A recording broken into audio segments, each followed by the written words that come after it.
screen because it hasn't. There it goes. I It just does. clicked it. There we go. Nice. We Yeah. do have a recording. Ah, Fantastic. wonderful. Well, Lovely. that's a wonderful sign of things to come, I hope. Um, Hopefully. yeah. How's your nasty Ford? Is it broken yet? No, but I did. So I know we were going to start with something else, but we'll start with that. That's fine. So, I just had to get that one pick in there. We got to so fill some time. I was driving it home Friday night, and the brakes in the or the rear driver's side were making like a noise, like, "Oh, my brakes are worn out." So I went to check on them the next day, like early, and I pulled off the wheel, and there was literally no brake pad left. There No was brake pad just at all. Did you have aftermarket pads on there? I did. You did. So Okay. so it was just the remainder, like the actual like backing to the brake pad. So I don't know if it sheared off at some point. I don't know, but it was like, well, and it was the same on both, not the same on both sides, but it was all very worn down. So I'm like, Now, are you one of these people that runs track pads on your daily driver and then also never goes to the track? no, I'm one of these people who goes to the internet or to the Amazon and goes, or to the Advance Auto and goes, what is the like mid-range cheapest like pad I can get? And that's what I get. Interesting. Yeah. Okay. So I aim for OEM, although the rotors I have are drilled and slotted rotors, and I hate drilled and slotted rotors on street cars because I think they're stupid and pointless and actually give you less braking, and especially because I have the steelies, so you can't even see them.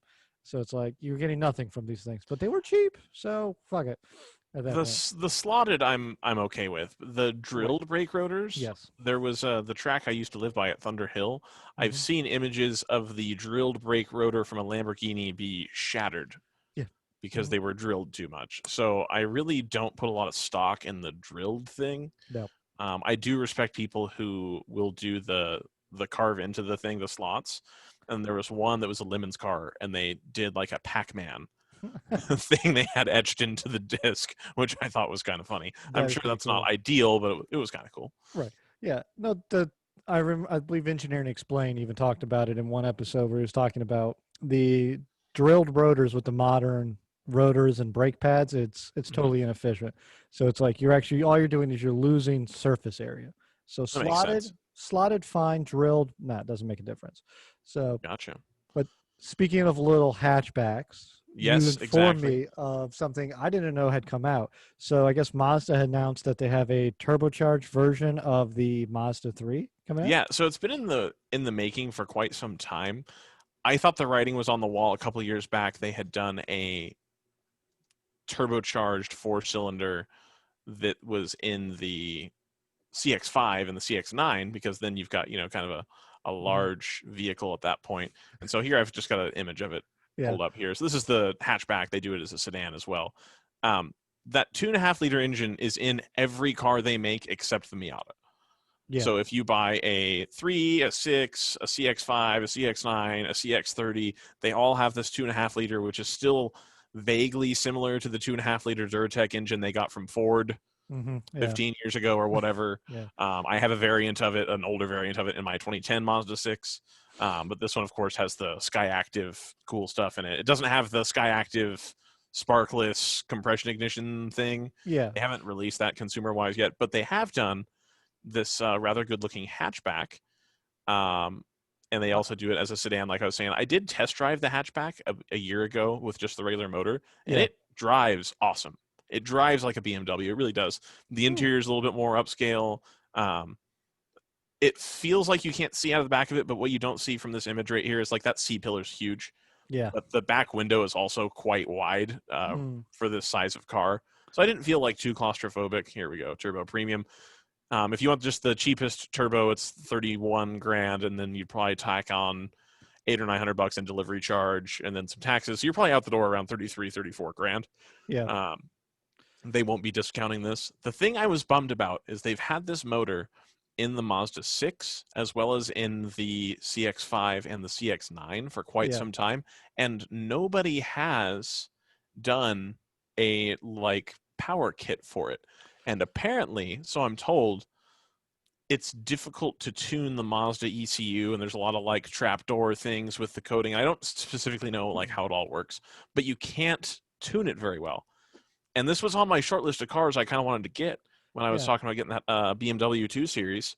I was, hey, I could get for about the same price as the used 2 Series with the M235. I could get a brand new Mazda, and it'll probably be more reliable. But it's only 250 horsepower, which my Camry has 200, and like that's an 8 speed, and it's tuned for like a little highway cruiser. You have to Right. shift it pretty hard to get the Yeah. power out of it. But it's only 50 more horsepower. It is a smaller car, so like it would be faster, but the reviews coming out from people who have bought these early, like you can go to your Mazda retailer Yeah. right now and buy one of these. It just came out. They Yeah. announced it sometime last year, but people are saying they're just not quite there. Then if you were used to the Mazda Speed 3 from the old days, this isn't it, Yeah. which I'm a little bit bummed about. That's the thing. I do remember them talking about a year or so ago that they were coming out with options, and that the Mazda's Speed 3 or 3 speed, whatever you want to call it, they said it's probably dead in this generation. It's probably not coming out. Although they obviously we got something close with this. But what made the Mazda 3 speed or Speed 3? Which one is it? Is it Speed 3 Mazda or Speed 3. Speed 3? So it was a little bit more bonkers than I think it had any right to be. Like Mazda's a very I wouldn't say subtle company, but everything they do is like they're a wonderful combination of kind of like Japanese and German engineering where it's very understated and has its point. But if like something needs a little bit of a flair, they give it a little bit of a flair. Where like when it comes to Mazda Speed 3, it's like, oh, okay, we'll just kind of let our hair down and go off and do the crazy stuff. And like that's kind of what that always was to me. The more I look at this, though, the more I'm like, it makes sense. It fills a segment. And I think Mazda really, I think the problem with Mazda is Mazda's kind of become that modern Saab where they're making a bunch of really good cars, but the numbers game and kind of like the in the pants feeling isn't quite there to get people to go out and buy them as much as they really should be buying them.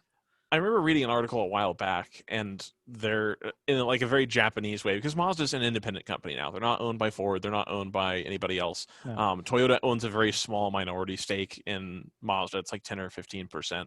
Yeah. But that's the only other corporate partner they have. And I think a lot of that is we'll buy part of your company in order to build the Yaris and steal Yeah. all your stuff like that. Um, you can't. They didn't used to be like that, and I think of Mazda now as like Volvo Light. Yeah. That's a It's good like way to the, put the it. Yeah. cheaper Volvo, or like kind of where the Hyundai is as well. I think Hyundai's a little bit nicer. Kia, it's that mid-tier premium. It's not quite a Mercedes. It's not quite Lexus. It's not quite Infinity, but it's that in-between type of deal. Yeah. And they're great looking cars. I think as soon as this generation of like when that Mazda 6 first came out in 2014 or Oh whatever, yeah. that was a fantastic looking car, and it was in the red and it looked great and all the reviews were really good. And then the CX5 came out, and that was the default. Yeah. I'm an auto journalist and my wife wants an SUV, therefore I got her a Mazda CX5, Right. even though they were slow as hell, and they still are unless you get the turbo one. That's the other problem. If you look through and you see if you want any of the cool engines on the CX5, you have to spend like upwards of 40 grand Yeah. to get either the diesel. Yeah, start CX5 Skyactiv D. So that's the diesel one. Mhm. 41,000. If I click over here for the CX5, it's going to be after driving the turbo. I just had to have it. Watch this. Mhm. Ba, ba, ba, ba, ba, ba, ba. Carbon Edition Turbo. I assume that's the cheapest turbo. Yeah. No, 30 grand. That's not too bad. No. That's compelling actually for the same price as a 3 hatch. Get Yeah. a CX5, like, but anyway, Yeah. they didn't used to be that. When I had my 2006 Mazda 6 back when they were owned by Ford, and that was Mhm. the thing too. When they were owned by Ford, it was a sports car brand, Yes. and that's kind of what it was in the 90s as well. It was a little bit sportier than a Honda. It was a little bit sportier than a Toyota. It was sportier than a Nissan. And as soon as Ford divested themselves of them, and I've seen this walk through because I've had both cars. I have the 2010 Mazda 6 is nowhere near as good a car as far as speed, etc., as my older one was. Yeah. It's big and comfortable, and I would say that it's a lot more engaging to drive than a Camry still, or than an Avalon, because it's about Avalon size. That's the thing that they don't tell you about the Mazda 6. It's way bigger than an Accord, and it's way bigger than a Camry. Hmm. But it still drives like the little bit smaller. It doesn't drive like a big old man Impala. It drives like a smaller car, but there's a lot of back seat room. Yeah. They don't talk about that enough, I don't think. But anyway, that's as an aside. They used to be the exciting brand when Ford owned them. Yeah. And then when they got rid of Ford, back to what I was talking about earlier, we'll tie this back around to the thing I never said. Um, they don't care so much about making as much money as possible. I Right. remember it was like either the CEO or the president or somebody was talking about they just want to make really good cars and do right by their employees and have something that's good to drive, and that's plenty. They're not chasing profit to the absolute limit in the way that, say, Toyota or Ford are doing. Right. So I think that's reflected in their sales numbers, and I think that's reflected in that their cars don't tech. That was tick and check tech. Yes. They don't tick all the boxes, Hmm. but they're close, and for a lot of people, it's exactly what they're looking for. I lose sales now that I live somewhere where there is a Mazda dealer nearby. I lose sales to Mazda constantly because people come in and say, this doesn't feel as good as the CX-5. I'm like, you're right, it doesn't. There's Yeah. nothing I can do about that. Mhm. But I think one of the biggest drawbacks, a couple of drawbacks. First of all, if you want a Mazda and you want a sporty Mazda, you end up with basically the Miata is what you end up with. So, they have other good cars in there, but that's the sports car. That's all that's really a pure sports car they make right now. Right. Um, and then I think the other big thing is, as big of a brand as they are, like I think a lot of people get scared off by, well, because we're used to be, there's not a bunch of Mazda dealerships around. Like, There's not a bunch of Mazda dealerships around, and everybody knows somebody mhm, who had a 626 yeah, that rusted away and was a pain in the ass, right, yeah, or that had parts that were not very good, or as with mine, the transmission in mine was not very good on my old one. And a lot of that was Ford's fault, as far as it being a lot of Ford parts in there, and those were yeah, the things that went wrong. But you have that stigma that you have to break apart from. yeah, Allegedly, you'll be able to get the CX-30, which is like the small SUV, which I think is a silly segment. But in this, I actually like because it still looks kind of like the hatch. You'll be able to get that with this motor as well. right. Like So, that doesn't look like, I've seen those in real life. Is they don't look like a like a small, Trax or a Echo yeah. Sport or what? Yeah, They don't even look like a SUV. Like every time I see them, I just go, "Oh, it's a hatchback," and then I go, "Oh wait, that's too tall to be a hatchback."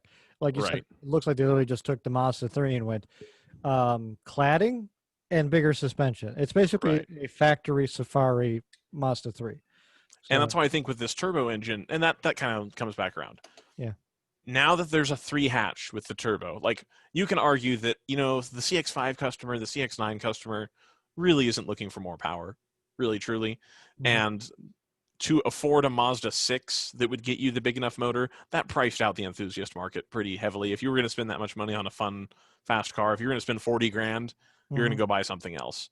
So I think now that the Mazda 3 is available with this sporty motor, sporty customers might actually buy them, and there might be more effort on the part of the third party yeah, to increase the power. In which case, a CX-30, I wouldn't hate that. I no, wouldn't hate a little bit softer suspension than what they probably put on there, and 350 horse or 300 even on well, that little car. That'd be kind of fun. right, even to the point of I had a press loaner CX-9 a few years ago, and I Hmm. was shocked about how good that was in the corners without beating you up. Like you Yeah, throwing all, and Mazda again, like I feel like what they did is they went out, they when Ford cut them, they went, okay, we're putting our line in the sand. Here's where we're going to be sporty on, and then we're going to have to get all this other stuff that Ford was doing for us and catch up on that before we can pick up the sporty shit again. So I don't know. I'm very curious to see if after the coronavirus goes away and like the economy starts picking up again, if we'll see a Speed 3, uh, because 320 foot-pound of torque out of a motor putting out 250 horsepower, to me that seems like there's some more there, and maybe they could do that. I've been told pretty reliably that they will not do a speed. They're not going to bring that back as a brand, at least in any time in the near future. Yeah, There was a lot of hope that Mazda, who currently has a pretty successful IMSA racing program that yeah, wasn't always that way, but has come quite a ways, they were going to do a TCR car, which is a touring car, and they mhm, had a TCR Mazda 3 that looked really sick. I'm actually going to pull that up for you right now. They had a TCR Mazda 3 that looked really good, and that was sort of when it was originally launched, I think the intent was that they were going to launch that Oh, alongside the streetcar, I've and that seen they this were in going to be the person. same This thing thing. Oh, is you've seen this in awesome. person. Yeah. They That, canceled this. This was the picture shown here. This is a working car that like yeah. was a race car, ready to go, good to go. And the person who took over Mazda Motorsport from John Doonan, who now runs IMSA, John Doonan, who I've met on multiple occasions, lovely Yeah. guy. As soon as John Doonan's spot was filled with someone else, I've heard lots of rumblings in the club racing world that someone else cares a lot less about the Mm, Miata program and the TCR program and all that kind of stuff, and cares more about the top flight IMSA prototype program, which is a bummer because the Miatas actually make, doing the spec Miata and stuff makes Mazda money. yeah. Um, Whereas, doing an IMSA prototype doesn't make you any money as far as Yeah. I mean, it's marketing, but you're not earning money on it. And so this Mazda prototype, I was there for the launch of several years ago, has actually come quite a ways as far as being a working car that wins races now. Yeah. They've burned through like 2 or 3 different team organizations in order to get there. They burned through Speed Source that everybody thought was kind of, oh, that's a little bit out of your league, but they were a loyal Mazda entrant. And then they had the people who ran Audi's Le Mans Racer program for Huh. 15 years, Yeah. had them come in and they lost too. So they made some changes and now the car is really good and it's run by Multimatic, the same people that build the Ford GT Hmm. are in charge of running this.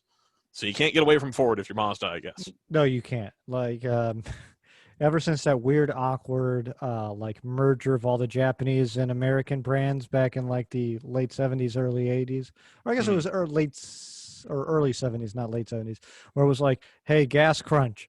Um, we need small pickup trucks. Mazda, can we borrow that little thing you have there and we could Yep. put a Ranger badge on it? Sounds like a plan. Like, Hmm. I think they've been intertwined since then. So, Yeah. it, So it, anyway, that's my soapbox about Mazda. I think that car is really close, and it's going to be up to the aftermarket to make that car. Ah, it's such a good looking race car. I'm really bummed they didn't end up I doing that. know. That would I have been so cool. And I hope to God somebody makes all of these parts available. If I could get my Mazda 3 to look like this yeah. with all of this kind of stuff and the wing mount and all the others, I would drive that car Mm, I would drive that car on the street. yeah. Hopefully, because one of those says delayed until 2021. This is not where we It was look at. officially canceled. Was Ah, the news that I had read about 6 or 8 months ago. It is not happening. man. Yeah, it sucks. Ah, man alive. I just can't. Just give us the fun stuff. Like that's all Right. we want. Like where did I go? Oh, there I went. Because we're no longer screen sharing. Because that's the Exactly. thing. So we're still working on this remote visual thing here. So Hmm. that's fun. Um, Speaking of which, mental note: buy more mics.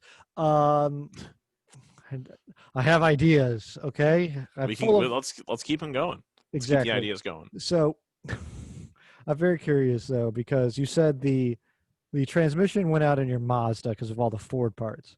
Yes, that's correct. I'm I'm starting to think it might be you because aren't you having a problem with your current uh, and this is like, well, my Mazda transmission went out because it had Ford parts in it. So now you're going to be telling me I think that your BMW transmission has Ford parts in it. Is that what's going to be going on No, here? so the BMW transmission does not have Ford parts in it. Um, if you recall, I purchased a BMW X5 Hmm. about it's probably about a month ago now. Yes. Been a great car. It had a bajillion service records on it. It was original everything. I actually Yep. got under it recently and took it into the shop and looked around. There's not leaks. The cooling system looks like it's been replaced, which is the big weak point on these. Yeah. All the BMWs that are kind of the 1999 to 04, 05 range, the 3 Series, the 5 Series, Yeah. that's the number one concern is that the second the coolant stops flowing through the engine, Yeah. you need to have known 20 minutes prior to turn the Yeah. car off. They Right. said the second you see the temperature needle move, you're already over. Yeah. It's already too late. You're done because it's the straight six. It has to get the water all the way through the jacket before it gets out. Whereas if you have a shorter engine, it has less distance to move or something. Right. Yeah. So It appears to have had a lot of that stuff. It's not original. I don't know Yeah. if the water pump is original, but the hoses and radiator and stuff have been done. But Mhm. otherwise, it looks like it's in really good shape. And my Yeah. wife sent me a picture the other day. It's her car that she drives around in the snow because it's got low power, brand new tires on it. It's Mhm. up a little bit higher, and then the Yeah. four-wheel drive system is pretty predictable Yeah. because it's rear drive biased, Oh, which yeah, is a that's little bit nice. easier because they wanted Yeah. it to drive like a 5 Series. Yeah. Um, and she sent me, there's a little pixel display, like the early version of being able to see your MPGs and stuff. There's a Yeah. little modifiable display that has like one line of information, and so Yeah. you can cycle MPG and stuff.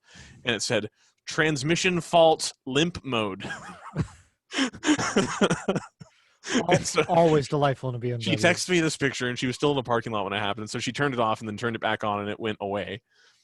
It shifts a little bit hard, and it always has since I got it. But like part Yeah. of that's like, it's an older car.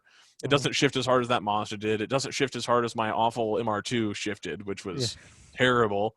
I Mhm. told you that I bought the second one, right?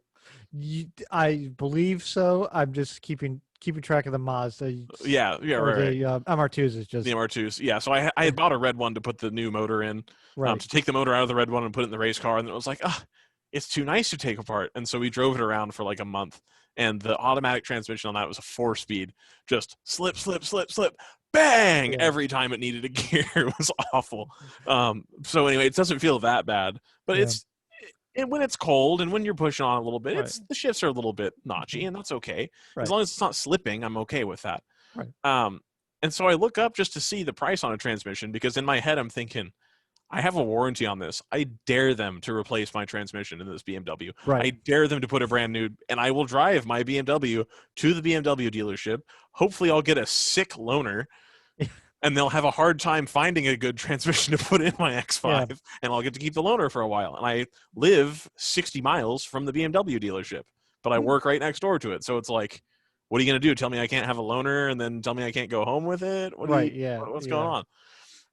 So I'm researching it a little bit to see what the transmission is. Who do you think builds the transmission for the BMW X5? Who did BMW tap because they built the X5s here in South Carolina? That's where they Ooh. first started building them. So rather than shipping the Getrag boxes over from Germany, whose transmission do you think is in the BMW X5 and also several of the 5 Series? So you front loaded this before we started when you initially told me that it's someone who makes unreliable. Unreliable transmissions. Mm. And we already brought up Ford, and you said it wasn't It's Ford. not Ford. So I'm going to go off on a weird guess and go. hmm, Who GM is there? So is it GM? It is GM. I have the same transmission in that, I believe, as the first gen Cadillac CTS. Oh, oh, I remember that. Oh, I remember those transmissions. Those were awful. Which is, fortunately, it's over-spec'd for this application because it doesn't R- have that much torque. Like, it's not Right. Yeah. terribly strong. But yeah, I was reading through it like, leave it to GM to sabotage my perfectly good BMW that runs great. And that 6-cylinder engine that's in the BMW, probably one of the best engines they ever made. Yeah. Doesn't have it was the first year of doing the variable valve time, the Vanos. It was Right. the first year of that, but there's not a bunch of computerized bullshit. You know, the joke in Top Gear in the episode where he gets the Electronic. BMW. It's Yeah. this is the last one before the electronics. Yeah. It's that same engine. They're really good engines that don't break because they're so underpowered. You're getting like 220 horse or something out of it out of a 3-liter straight six, but it's such a good engine. And then for them to yoke this disgusting GM awful transmission on it, I'm like, what the fuck? Well, it's BMW, so they're known for just making some weird ass decisions on like what the fuck they're gonna do. Right. But man, but hopefully that makes finding transmissions easier. But I'm it's hoping Cadillac, so. I'm leaning more towards it's not going to be my problem. It's going to be whoever does the work's problem. right? Or And what happens though if they go, oh, this is basically that transmission, and we know we can fix that with this one little part that goes inside of it? I'd almost be happy about it because then it will still be warranted. Yeah. And if it runs great, it runs great. I have not. So my wife got that to turn on. I have not been able to get it to come back. Mm. I've Well, driven it hard. I've driven it slow. I've driven it like a jackass when it's hot. I've driven it like a jackass when it's cold. I wonder I've if done this is. everything, and I can't get it to come back. So I'm content just to let it ride for now. I wonder if this was a fluid level thing in those, because Oh, that. see, I'm glad you brought that up because now I'm thinking about it. This is one of the first sealed transmissions that don't require maintenance. I So that makes a lot of sense. I would bet it's a fluid level as well. mm, probably fluids contaminated and is just needs to be purged. Yeah. I remember my Saturn Ion had a lifetime transmission. Like, oh, it's fine. It's in there. It never needs to be touched. And Which they do. I'm going to interrupt you for a second because right now people who don't know about this are groaning. yeah, There is an EPA incentive to do it that way because then you're reducing the emissions over the life of the vehicle. Because, like, while it sounds right. completely stupid, which Yeah, it is, there was an actual legitimate reason for car dealers to do it, and or for car manufacturers to do it. I oil waste, etc. yeah, Anyway, it's. But I remember like when I heard Lifetime, because I knew nothing about cars when I got that vehicle, almost to bring this back full circle, my first car was almost a Mazda Speed 3. So fantastic. That would have been a much better first car. it would have been, but it ended up being almost twice as much as the Saturn was going to be. So you it know, was. those are pretty good cars. Yeah, Uh, I think the Mazda, but this was back when Mazda was FOMOCO. So right. my dad was trying to get the Z plan for my grandfather on the car. And then like I love my dad. He's a wonderful person. He does some great negotiations on things. He's a shrewd negotiator. He thinks he can negotiate on the Z plan shit, and it never happens. It's always like, well, here's the Z plan stuff, and like here you go, here's the price. He's like, well, take off this. They're like, no, No, you have Z plan. Like you have the Z that's the plan. This is the price. price. Like, oh, let me see the sheet. I'm like, oh my god. So we went to. It was almost a Ford Focus, and then we Mm. left there because they wanted to put like they wanted him to pay for like license plates. And he was like, I don't need to pay for that. And then he went over to the Mazda dealership, and it was basically the same shit. Where it was like, oh, they're planning to play games with the Z plan. So then we went over to Saturn, and it was, oh, it's a cheap ass car that's brand new. That was a driver's ed car. So you don't give a shit about cars, so that's your car. And I went, hey, thanks. It's a car. I can go around and do shit. Right. Um, but yeah, I remember when I gave up that car in 2010 when I finally sold it. So I got it in 2004. I put a 500,000 miles on a damn car. Never once changed the fluid in the transmission, and it had started like having some issues with it. Like you could really Mm. tell it started struggling, especially in Maryland, going up like hills and whatnot. And then I got rid of it, and I was like, "Oh wait, like that still has the original transmission." Right. That's a little impressive, but also I was probably like biding time before that thing just blew the fuck up. So there's that. But Gotcha. I love that car. So I'm very I'm very tempted to see. I need you to look up next time we talk. I need you to Mhm. find out if this is one of those lifetime transmissions, I'm almost certain it is. and if your problem is known in the BMW community. Like, I will have to look that up for sure. yeah. I haven't done a whole lot of research on it, but there's lots of transmission listings if you have the V8. Apparently, if you have the Oh, V8, it's not a good scene. So, yeah. I okay. Here's my personal opinion. If you buy the BMW and there's an inline six or a V8 option, and you get the V8, you're a fool. You always go with the inline six. That's BMW. I would yes, generally speaking, I would say yes, but then that will exclude you from like M5s. Like the Uh, current M5, I think is back down to mm, a six cylinder. But if you're trying to get like a yeah. early 2000s M5 or V8s, but again, those are all of these M motors are Yeah. super heavy on maintenance because you're like, oh, did you know, Ike, that Yeah. rod bearings are a consumable? Because according to BMW, they are. Oh, And okay, thus you God. need to change the rod bearings on all of your M cars all the time because it's a race motor. And like they put the race bearings in there, I feel like. And Yeah. then wonder why, like, oh gee, it's they don't last very long. I wonder why that is. Hey Hans, why are we going to put in the M to make people pay a lot of money to maintain it? New rod bearings. New rod. That's got to be the agreement with the dealerships. Like we will make the inline sixes reliable, But when it comes to the V8s and it comes to the higher end motors, we're just going to give you like an 80-hour like work thing to just do rod bearings. Right. Like, why are they going to be doing rod bearings? We're going to make the rod bearings out of glass. Like, oh, Yes. okay. Yeah, that makes sense. Yeah.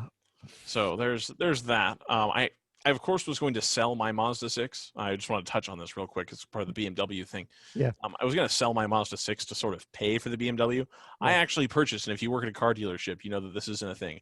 I purchased this BMW with a credit card, put the entire purchase on my credit card, and then was like, perfect. This is about $3,000. My Mazda's worth about $3,000.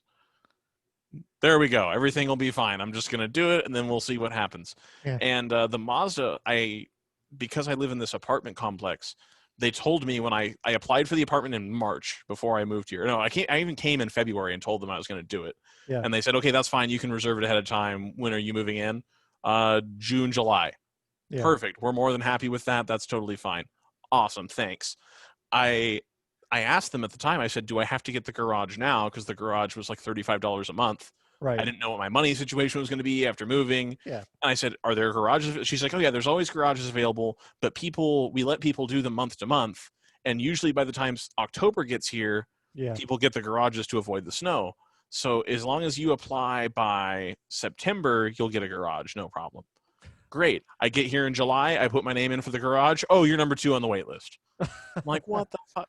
So I don't know how long the wait list is going to be or whatever. I bought a canoe, stored it on top of the Mazda because I wasn't driving the Mazda anywhere. Yeah. And I had the strap around the top of the canoe going into the car. It doesn't rain in the summer where I come from, so I don't have to worry about that. Here, it rains, and then the strap gets wet, and it drips water onto the back seat of the Mazda. Yeah. And then the other thing, I realized this is what occurred, and I go, well, it's the summer, so when it's 85 next week, it'll dry out, and I don't have to worry about it ever again. Doesn't dry out. It's humid here, apparently. Yes. There's 85% humidity. It never dried. So I left it wet, and I put a damp rid bag because I wasn't aware of the degree of my folly at the time. So I put a damp rid bag in there. I was like, oh, that'll do it. Oh, whatever. Put in there. That didn't work. I put baking soda in it. That didn't work. I'm like, I'm out of ideas now. I bought one of the fancy chlorine bombs that we used to use at my old work. Yeah. Those work really, really well for cigarette smoke and stuff. Yeah. Kind of worked a little bit, and then because I didn't address the rest of it, got effed up. So I'm now having a $400 detail done to that piece of shit. And in addition, my buddy bought a house, says, hey, no worries, you can store your canoe here. Great, that's fantastic. Yeah. And I'm thinking to myself, this Mazda's awesome. I have a brand new battery. You know why it needed a new battery? Alternator was fucked. Has been fucked the whole time. So the entire time I'm going down the highway, the radio and air conditioning will die, and then my car will bump start itself because it's a manual on the freeway. Everything comes back about every mile or so. So I did that about half a mile to my buddy's house, and then I got to a stop sign, and I forgot to gas it while I dipped the clutch. Yeah. And then I killed it, and I had to push it to his house, and then had it towed. So I then had a $390 alternator job done to this car. So now I'm very tanked, and all the money I thought I was going to be spending on a stupid BMW has now been spent on this Mazda that I'm still trying to sell that's still at the detail shop. Oh, So I've man, got an $800 hole in my BMW budget so far. that's hilarious. It was too reasonable to assume that I could get this Mazda that my mom purchased for $9,000 back in 2014, and we've put 120,000 miles on it or something, and then try to sell it for 4 or 5. Yeah. Get that much money out of it, having spent literally not a dime on the fucking car other than tires and oil. Yeah. Apparently I'm not that good. It was too good to be true. Yeah. Good luck. That's all I got to say. But it's getting to that point. I mean, used car prices are going up, so maybe. Yeah, they're just not worth anything is the problem. And that's the thing, and I'll touch on this again. People still have the stigma about Mazdas. Yeah. That it's the Ford thing or whatever. The trade-in values are dog shit, which means the auction values are dog shit. Yeah. If you're looking for a cheap car, that's really, really good, a post 2010 Mazda with an with a manual transmission or a post 2014 Mazda of any variety is Hmm. going to be your best value for money as far as reliable transportation. Because Yeah. the 2010, 2011 ones still have the Ford transmissions that are like not very good unless Right. you get the manual, and then it's fine. Yeah. It's just manual transmission. And then by the time you get to 2014, they fixed all that. And these cars are worth nothing. You can get a Mazda 3 for nothing. It's like Hmm. 30% cheaper than a comparable Corolla for Yeah. no reason. There's no reason for them to be cheaper other than public perception. Yep. So if you need a cheap car, and it's in Consumer Reports, if you want a car less than $7,000, they recommend a 2012, 20, or it's like an '09 to a 13 Mazda 6. It's Yeah. like the top pick for that price range. Hmm. It's unreal how undervalued they are, and I am having to fight that right now. Yeah. I would say it's great on that side. I love Yeah. the Mazda 6 because the Mazda 6 is the only car I've been in for like a reasonable price where I can sit behind myself. Yes, So because they're huge. I know That's why I liked this car and why I kept it for so long. yeah. Is you can put 5 people in it, and the trunk also huge. You can put all of their shit in the back too. Yeah. Hmm. I wonder if you would be better off finding like a college town. Well, I guess college town right now ain't gonna do it. Because like Mazda's so weirdly well here. And I think it's because there's so many younger kids who don't want a Toyota. Like anyone coming into DC is fairly young, like coming in this way. It's a lot of used, like mid-level luxury cars. Like I've never seen so many Buicks in my life around here. It's like, well, you're not good enough for the Cadillac, kiddo, but I'll go out and I'll buy you the Buick. Like that Right. kind of crap. So there's a lot of old money buying a lot of young kids' money, and I think there are a lot of young kids' cars, like young Hmm. kids, like 20 somethings. So I don't know, maybe, but My other you need to find that in Minnesota. So I live in a mild college town. Yeah. There's like a middle-sized state school here, which is why I'm here Hmm. with my wife. But it's a manual, which is the number one concern. That's why Mm, it's really hard to get rid of a manual still. yeah. And because of the snow here, people delude It's themselves. Everyone deludes hard. themselves into needing all-wheel drive. Right. I drove that thing. The tires are at like 4:30 or something, and I Yeah. drove that thing in the ice to get to the detail shop, and it worked fantastic. I was like, oh, this Yeah. car is sweet. I love this. Yeah. Oh, yeah. I just spent 370 bucks on a detail for my wife's Escape just as a birthday present. That was fun. Yeah. I've never had a detail done on a car before, and I need to know before we go if you had the same thing. Did you go to like a like big place, or did you go to like a fairly like mom and pop place? Oh, I went into like somebody's.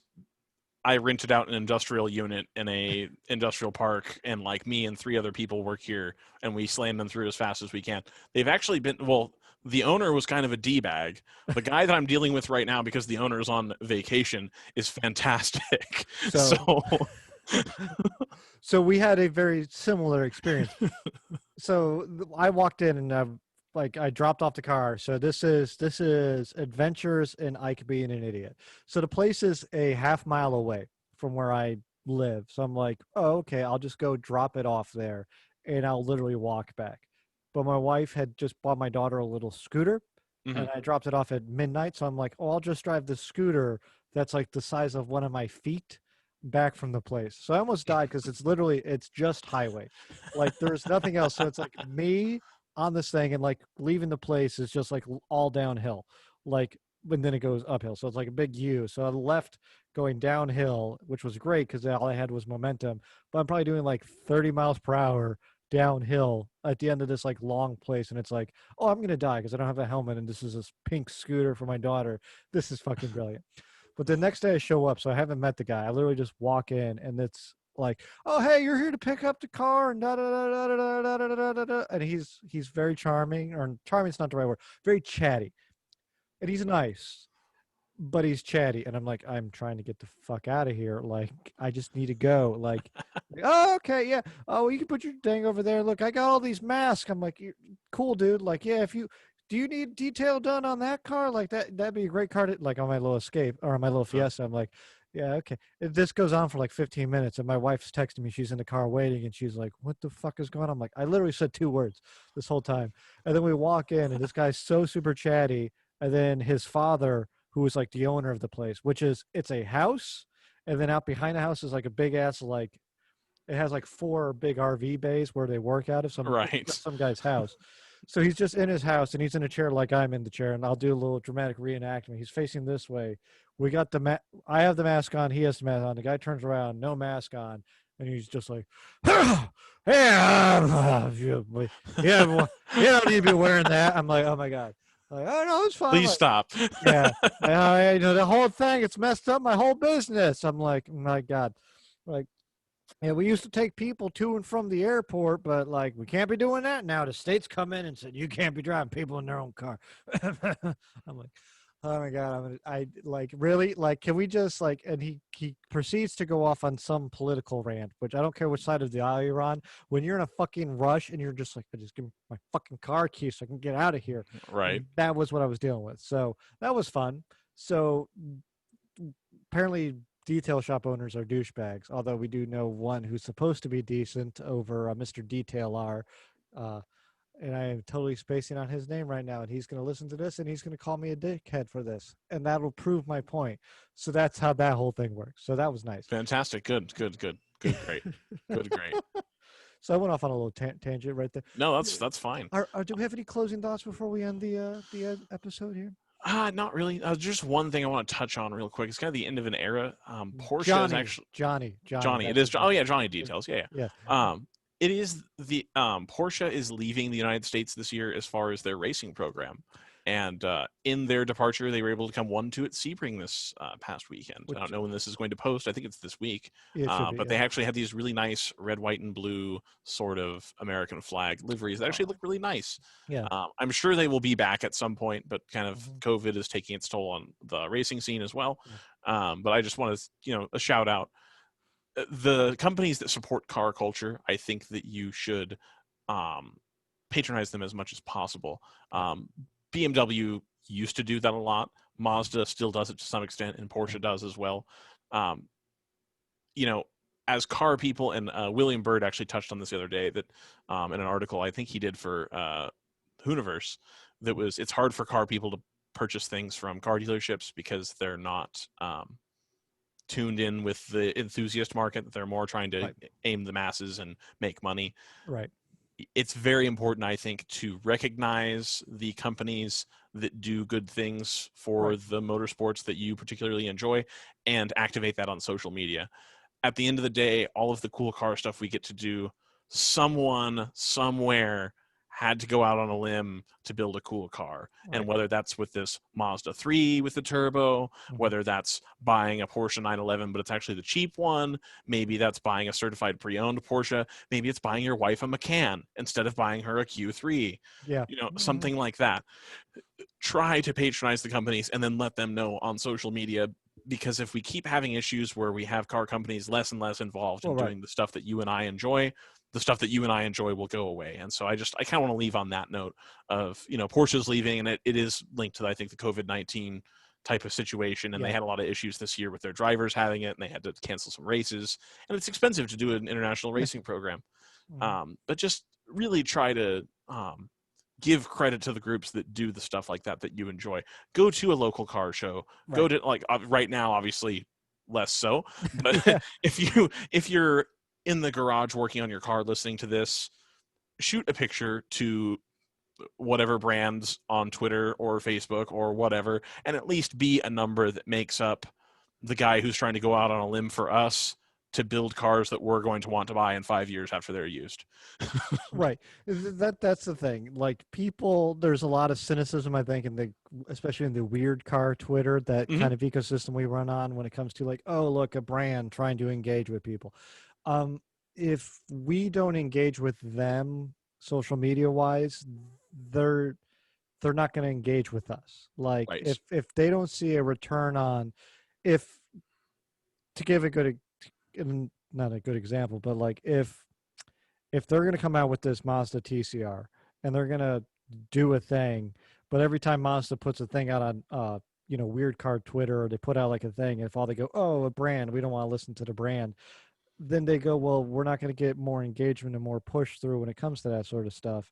You know, if Porsche's putting out, hey, we won a race, we've done all this stuff, and no one's engaging them, like, well, why are we doing this if it's not helping? Because everything is a fucking matrix now, or is a measurement of like, well, how many engagements did you get, or what's going on with the advertising? It's all money. So if you don't want to, if you can't afford to go out and buy a Porsche, just give a retweet. Be excited. And I'm not even asking you to like be a I know. brand whore and Oh retweet hell your no, thing. no. If you're doing something neat or like repost it, like, Right. hey, I found this picture of Porsche that some really great up and coming motorsport photographer took. Right. I'm going to retweet that. And I'm going to tag that photographer and I'm going to tag Porsche in it. Right. Like, I'm not asking you to be a corporate shill, like, No. Right. Michael, Tesla. I'm asking you to like give genuine, like, Right. if it is bringing you joy, you need to be talking about it. I think too much of Weird Car Twitter right now is bitching about stuff. Yes, I agree. I think that's our closing thing should be spread joy with Yes. your, because that's the thing. Most of us are getting a lot more garage time than we are used to. Yes.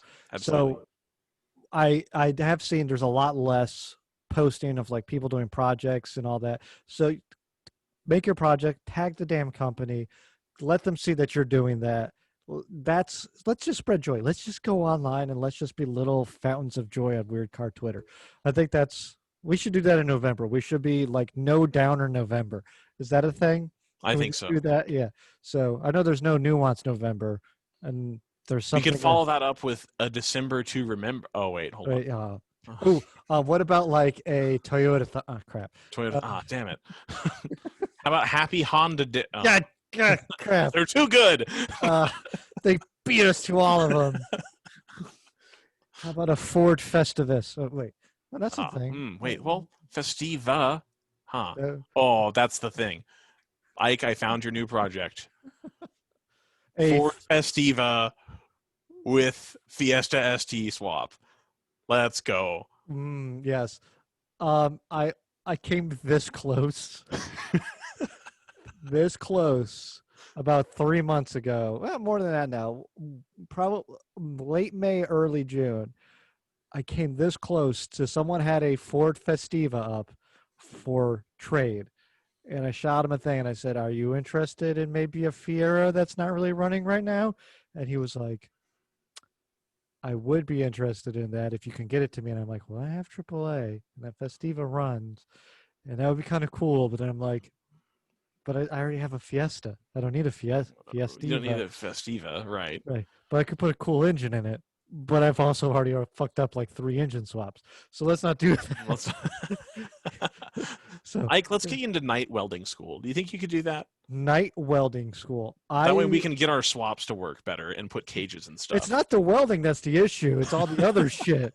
Like just random shit that just happens that you don't like look out for. Like, oh, here's a thing that like no, like that's no, like but like oh, weird vacuum leak. The swap in the Fiesta or not the Fiesta, the swap, the quad 4 swap worked until it blew the fuck up. So it's like that's the issues I've been having. So anyway, fantastic. Yes. So we should end it. Have a good night. Absolutely. Have a good evening, wherever you are. Blah blah blah. And you're gonna have your pets spayed or neutered. Exactly. Cut off your dog's nuts. All right. Bye.